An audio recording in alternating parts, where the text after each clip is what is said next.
So much. The dust is settling a bit after Tuesday's primary election here in Texas, and many races are headed to a runoff, leaving voters with some unfinished business to decide come May. However, there is a clear winner in the closely watched Democratic primary for U.S. Senate. James Tallarico delivered a victory speech on Wednesday night. The state representative addressed the upcoming runoff on the Republican side between incumbent Senator John Cornyn and his challenger, Texas Attorney General Ken Paxton. It doesn't matter what happens in this Republican runoff. We already know who we're running against: the billionaire mega donors and their corrupt political system.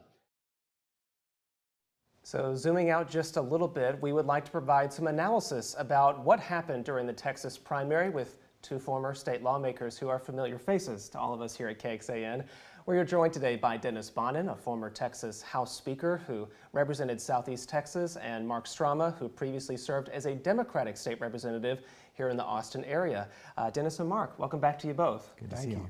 Okay, we want to start, of course, with that highly watched U.S. Senate primary. I think all eyes on that race on both sides of the aisle.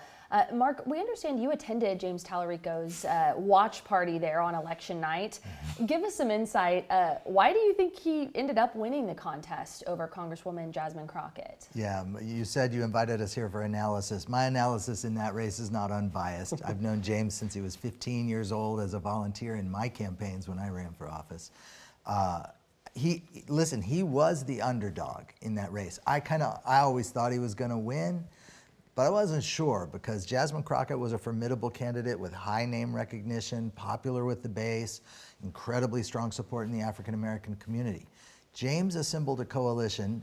He did incredibly well here in Central Texas. He did really well in the Valley and in the most heavily Hispanic counties. And he has a coalition that is the type of coalition that would give pause to Republicans who've won every statewide race here for almost 30 years, over 30 years. He has a coalition. He'll be strong in the suburbs. He'll be strong in the cities. And there is some evidence that he made inroads in rural Texas. Maybe the biggest takeaway from that primary was that 25% of the voters in the Democratic primary had never voted in a primary before, or had voted in a Republican primary and never voted in a Democratic primary before.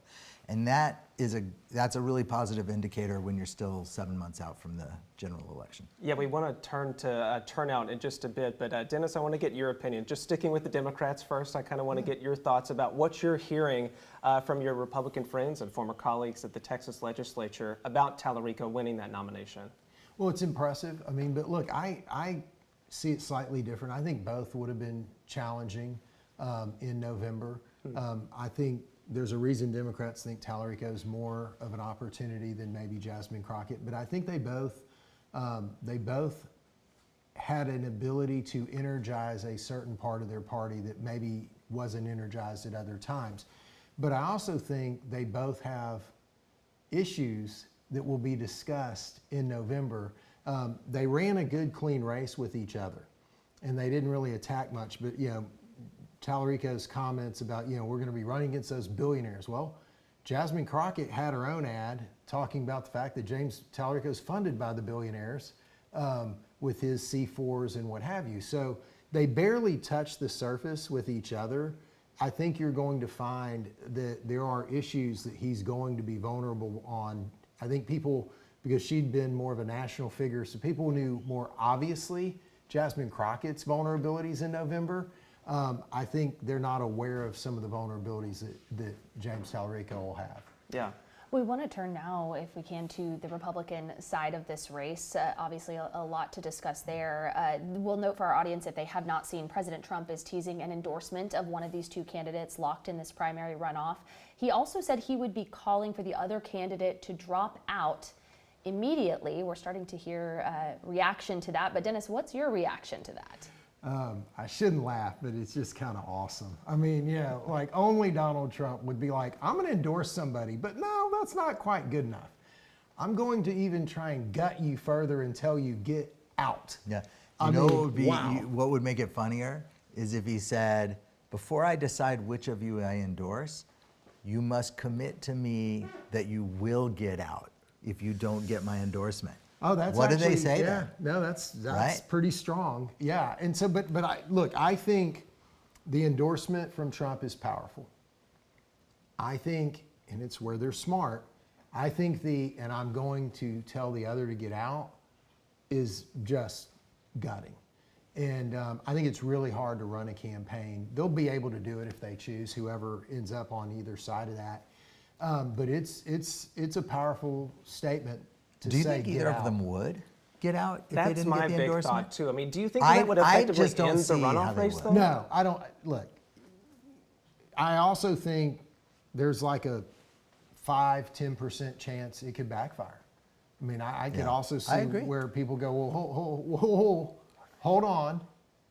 Because think about this. The race was razor thin. John Cornyn outperformed the polls and outperformed expectations, did an exceptional job, and finished in front. But he's 1.5 percentage points above Paxton. They're both in the 41 and 40 or something. Kind of hard to tell somebody who got 40-something% of the Republican primary vote To get drop the out. hell out of the race. Yeah. And we'll note both candidates really campaigning on their alignment Absolutely. with the president. But Yeah. look, I think in fairness to the president and in fairness to all this, I think this is about Tallarico winning the Democratic nomination, which I don't think, nothing against Tallarico. I think they should have been concerned either one of them winning, quite frankly. But I think it's sort of like, oh, this is serious. We don't have time to waste money and play politics and rip each other to shreds in a runoff.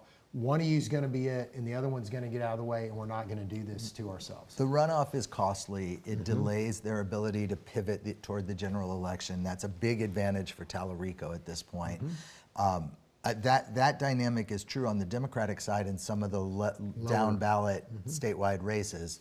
Nathan Johnson, very strong candidate for Attorney General, got 48% of the vote in the primary. It would be a shame if he has to run for 2 more months to just secure the nomination when he should be running in the When general it gets the election. guy who lost last time. Well, in talking about the impact down the ballot, how critical is this Senate nominee? Will it impact other races down the ballot? Who ends up being on that ballot? I think it makes a big difference. Why is that? It historically has. First off, it's the top of the ticket. And so, depending on who it is, you run against that candidate, but you also, if you're good, you're running for the negatives, you're framing the entire ticket as they're this. All connected They're together. that, correct. It's all of that. I mean, a lot of people, and I'm guilty of this, get confused and say, oh, Greg Abbott's running for re-election. He's the governor. He's the top. No, it's your U.S. Senate race. At the top. Is at the top. Governor's That's the first thing you see on the ballot. first thing you're too. going to see on that ballot. And a good example is the turnout. So Republican primary turnout was just below Democratic primary turnout, first time since 2020. But it wasn't as below as people thought because of early voting. Democrats were up. But here's my point. I think that U.S. Senate race is the reason Republicans showed up more on election day than Democrats did. They couldn't decide. I think Republican primary voters were trying to figure out how they wanted to go cast their ballot in that Senate race, and they were holding out until election day to make that. Not holding out, they were calculating all the way to election day. So turnout, the top of the ticket also drives who turns out. And, Beto lost in 2018 against Ted Cruz, but he turned out a really big vote that flipped 12 seats, resulting in the election of a new Speaker of the House, if I recall correctly. That's right. And James Tallarico winning that seat back in 2018. And that's too. how that helped Tallarico get his first elected office. So the top of the ticket dynamic does affect down ballot races far down the ballot. Yes. The other thing, I think I would say, the big picture is 2018 was the worst year Republicans have had up and down the ticket because it was Trump's first midterm. This is the second time Trump's been in the White House during a midterm election. And Trump's approval rating looks like it's headed, at least right now, even lower than it was in November of 2018, depending on really how things go in Iran. That's a lot of risk because Beto did come pretty close, and a 12-seat flip in the Texas House was a big deal in 2018. It's shaping up to be that kind of year. And if it goes even worse, I mean, if things get worse for Trump, you even have to start looking at the whole ticket because I don't want to get ahead of myself. The election's a long way away. Democrats haven't won statewide in a long time here, but you know, it's shaping up to be a year where there could be big changes in Texas. So much to look ahead to, not only in November, but even in just a few weeks in May with these runoffs. I know we'll be continuing to bug you guys for your analysis. We appreciate you coming on today to break all of this down for us. So